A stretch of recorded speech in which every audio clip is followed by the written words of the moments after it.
네, 안녕하세요. 여러분들의 구독과 좋아요로 이 채널이 유지되고 있습니다. 네, 이 영상 속도는 1.5배를 추천드리는 바이고요. 항상 구독자님, 멤버십 회원님들에게 감사하다고 말씀을 드리면서 이번 내용은 비트코인 관련된 내용과 그리고 민코인 그리고 AI 이렇게 한번 세 가지로 한번 내용을 준비를 해봤습니다. 일단 민코인 이야기 먼저 좀 해드리려고 하는데요. 최근에 뭐 시바이누 그리고 뭐 페페 그 다음에 도지 다 엄청나게 많이 올랐습니다. 그쵸? 그리고 시가총액을 본다라고 해도 거의 뭐 일단은 10조 원이 거의 다 돌파를 했기 때문에 상당한 퍼포먼스를 보여주고 있는데요. 그런 이유는 자, 해당 카테고리에서도 볼 수가 있습니다. 여기 카테고리를 보시게 되면 밈 그리고 여기에서도 일단 강아지 토큰 기반으로 이렇게 카테고리가 묶어져 있는데요. 일단 강아지 기반에 있는 코인들은 대부분 이번에 일주일간 퍼포먼스가 거의 다 좋았다라고 볼 수 있습니다.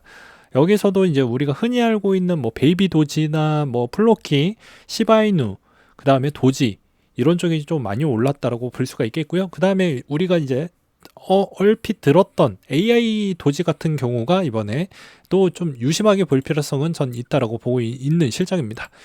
그래서 어느 정도 조정이 나왔을 때 AI 도지 같은 경우는 좀 더 볼 필요성은 있다라고 저는 말씀드리고 싶어요. 물론 많이 올랐어요. 많이 올랐지만 그래도 좀 관종은 해놓자라고 말씀을 드리고 싶고요. 그 다음으로 이런 여파가 앞으로 계속해서 흘러갈 거냐? 라고 본다라고 하면 아무래도 민코인 쪽에 따른 여러 가지 이슈들이 계속 나와주고 있습니다. 일단은 첫 스타트를 보게 되면 시바가 작년 12월 달에 이제 토큰 소각을 좀 발표를 함으로써 다시 한번 부각화가 되었고 그걸로 인해서 상당히 또 비슷한 민코인들이 우리도 뒤처지면 안 되겠다라고 해서 플로키가 이제 최근에 또 그만큼 소각에 따른 안건이 또 붙여지면서 상당량 또 관심을 갖고 그 다음에 급등도 같이 나왔습니다. 그래서 이런 형태가 계속 이어지는 형태로 바톤 터치가 되다 보니까 테마가 죽으려고 할 때 다시 살아나고 죽으려고 할 때 다시 살아나는 그런 현상이 좀 있었고요. 그 다음에 이제 요즘에 왜 루나 클래식 많이 올라요? 왜 루나 클래식이 왜 무슨 이슈가 있나요? 라고 많이 물어보시는데요. 이것도 마찬가지입니다.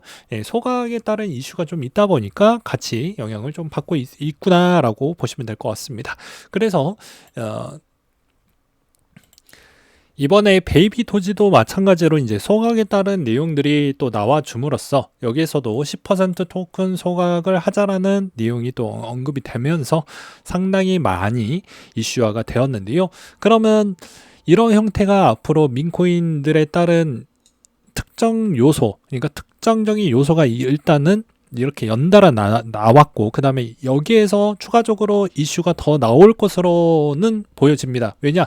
이때까지 한동안 움직이지 않았던 민코인이 갑작스럽게 이제 머스크 형의 트윗도 약간 좀 발동을 했던 것도 있고 그 다음으로도 마찬가지로 나머지 있는 민코인들이 순차적으로 이렇게 서로 좀 어떻게 보면 작당 모의 하듯이 맞춰가지고 계속 연달아 호재거리가 계속 나와주고 있는 실정에서 이제부터는 여러 가지 코인들이 앞으로 더 나올 거니까 민코인도 민코인 나름대로에 따른 준비를 하고 있다 이렇게 보시는 게 맞을 것 같습니다. 그러니까 즉 민코인도 이대로 가다가는 이제 그 다음 시즌 정도 때는 좀 많이 좀 쇠퇴기가 올 수가 있는 가능성도 있거든요. 그래서 자기만의 있는 색깔을 더욱더 나오고 기술력도 어느 정도는 가져가려고 그런 좀 움직임이 곧 이루어질 것 같다라고 말씀을 드리고 싶었고요.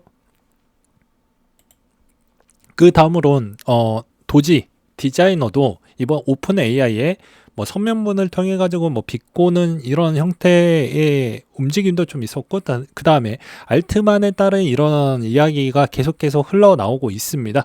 그러니까 여기에서 이제 추가적으로 또 봐야 되는 건 AI도 좀 봐야 되겠지만 여기에서 이 안에서의 있는 트래픽을 계속 머스크 형이 여기에서도 계속 또 만들어내고 있거든요. 예, 어그로를 만들어서 트래픽을 계속 만들어내고 있기 때문에 이 점도 좀 우리는 같이 볼 필요성이 있겠고요.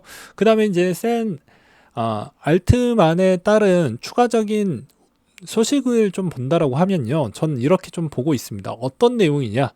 자, 알트만이 분명 한 달 전에 뭐라고 했습니까? 예, 우리는 AI에 투자금을 잘 모아가지고 우리 이 정도 지금 추진할 계획을 갖고 있다고 하면 이게 단기적인 내용으로만 보는 건 바람직하지 않겠죠. 앞으로 이제 상반기 때 어느 정도 또 인기도가 떨어지는 걸 방지하고자 계속 AI에 따른 여러 가지 부스러기를 알트만도 계속해서 만들어낼 것입니다.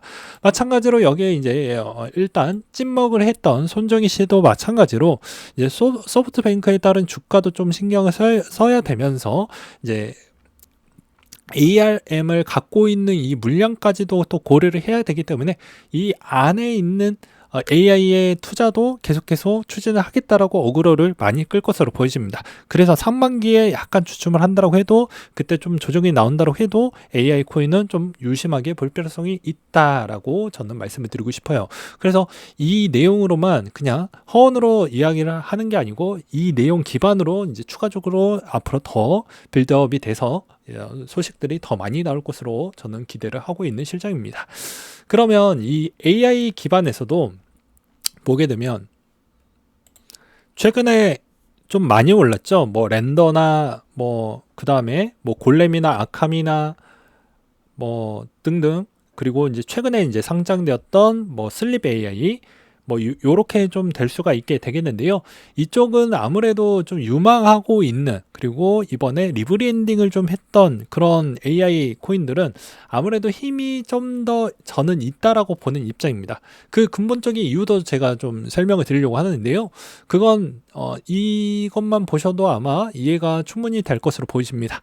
이번에 이제 엔비디아 컨퍼런스가 곧 얼마 남지 않았기 때문에 이 소식에 따른 호재성도 충분히 있어서 조정이 나온다고 해도 그렇게 크게 조정이 나올 것으로 보여지지 않는다라고 볼 수가 있게 되겠고요. 그 다음에 이제 가장 큰 게임 부분, 텐센트 게임즈에서도 이런 게임 관련된 내용들이 또 나와주고, 그 다음에 AI에 관련된 이야기도 여기에서도 나와져 있습니다. AI 기술로 게임 산업 전반으로 우리가 트렌드를 좀 고려를 하고 뭐 이렇게 해보겠다라는 이야기가 있기 때문에 아무래도 이제 AI와 게임, 그리고 게임 쪽으로도 충분히 갈 수는 있지만 오늘 영상으로는 AI가 초점이니까 AI 기반만 좀 설명을 하고 마무리를 지어보도록 하겠습니다. 시간이 나면 게임 쪽도 한번 이야기를 해볼 생각인데요. 게임은 워낙 이제 시즌용이고, 그 다음에 그 트렌드와 주기를 좀 잘 맞춰가지고 가실 필요성이 있겠고요. 그거가 좀 어렵다라고 본다라고 하면 차라리 자기가 맞는 카테고리에만 선택적으로 필터링을 좀 해가지고 투자를 집중하는 형태가 더 낫다라고 봅니다. 이것도 잠깐 찐먹하고 저것도 잠깐 찐먹하는 것도 나쁘진 않죠, 경험으로는. 근데 수익을 극대화하기 위해서는 내가 모든 카테고리를 다 알 수가 없습니다. 매번 이런 자료를 다 확인하기에는 상당량 시간이 많이 걸리기 때문에 그렇게 하는 건 전 좀 비추라고 생각을 하고요. 그 다음에 이제 AI 쪽에서도 이제 기존에 원래 가는 놈만 더 갈 것으로 보여집니다. 뭐 아캄이나 아까 이야기했던 렌더나 뭐 이런 쪽은 좀 더 조정이 나왔을 때 더 갈 확률은 있겠죠. 그렇게 보고 있는 실정입니다. 그래서 원래 가던 놈 위주로 좀 추려가지고 보는 게 더 낫다 라고 저는 말씀을 드리고 싶어요. 그리고 이제 민코인 중에서도 AI를 잠깐 이렇게 스쳐 지나갔던 뭐 AI 도지 같은 경우도 좀 유심하게 보시면서 대응을 하시면 좋은 결과가 나오지 않을까 싶습니다. 물론 이번 내용들이 상당히 위험도가 높은 투자 패턴이기 때문에 어느 정도는 소액으로 좀 하시기 바라겠고요. 그 다음에 어느 정도 경험치가 좀 쌓였다고 하면 그때부터 금액 조절을 잘 하시면서 하는 걸 저는 좀 추천을 드리는 바입니다. 여기서 고액을 베팅을 한다라는 건 진짜 엄청난 연구와 빠른 패턴과 그 다음에 여러 가지가 다 적재조소로 잘 떨어져야지만 가능하다라는 걸 말씀을 드리는 바예요. 그래서 지금의 유튜버 분들이나 그 다음에 뭐 텔레그램에 운영하고 있는 운영진 분들을 보게 되면요, 그러니까 다른 운영진을 이야기하는 거예요. 그럼 보면 진짜 열심히 합니다. 그러니까 그 정도를 해야 좀 파악이 빨리빨리 되고 나쁘지는 않겠죠. 저는 그렇게 좀 말씀을 드리고 싶고요. 그 다음에 이제 시가총액에서도 보게 되면 AI가 좀 많이 컸다라고 해도 상위 AI에 있는 그 규모에 있는 양이 실제 시가총액 대비 그렇게 좀 크지 않았다라고 저는 평가하고 싶습니다. 그래서 이것도 좀 나쁘지 않는다라고 말씀을 드리고 싶습니다. 그리고 요즘도 여전히 이제 번외로 AI가 좀 뜨겁고, 그 다음에 BRC20 게임, 그 다음에 민코인인데, AI와 민코인이 어느 정도 올라왔기 때문에 약간은 이제 부족한 게임 쪽이나, 그 다음에 여전히 에어드랍 쪽, 이쪽이 이제 앞으로 남아져 있는 3만기 쪽을 좀 주류로 가지 않을까라고 생각을 하고 있는 바입니다. 그래서 이쪽을 좀 잘 보시길 바라겠고요. 그 다음으로 또 보게 되면 이더리움 이야기를 좀 안 할 수는 없겠죠. 이더리움이 이제 조만간에 댕쿠 부분에 이슈가 있습니다. 그래서 레이어2의 한계를 극복을 하고 가장 큰 이슈는 아무래도 수수료 부분입니다. 이때까지 수수료가 높았죠. 그리고 가격도 올라간 만큼 부스터 있게 소각도 많이 되죠. 근데 반면에 이제 이게 업데이트가 끝나면 이제 역으로 걸립니다. 역기능이 걸리게 되는데요. 그만큼 수수료에 있는 부담 요소가 반대로 수수료의 총량이 줄어들겠죠.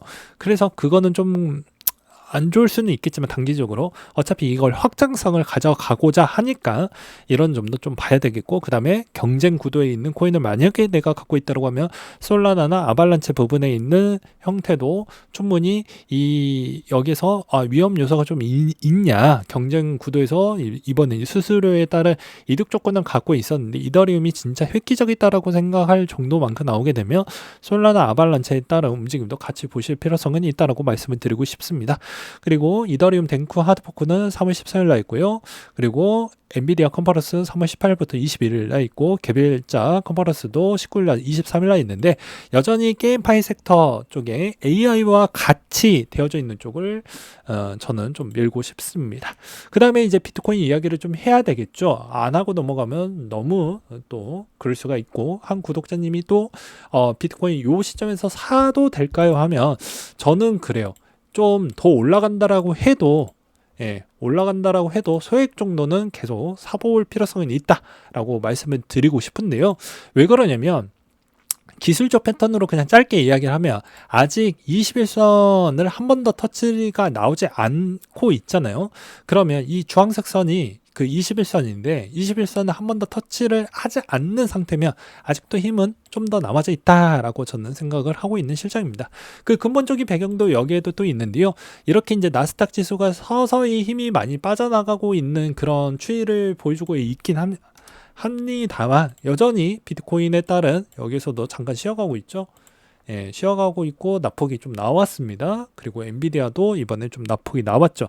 좀 더 봐야 될 것 같긴 하지만, 그럼에도 불구하고도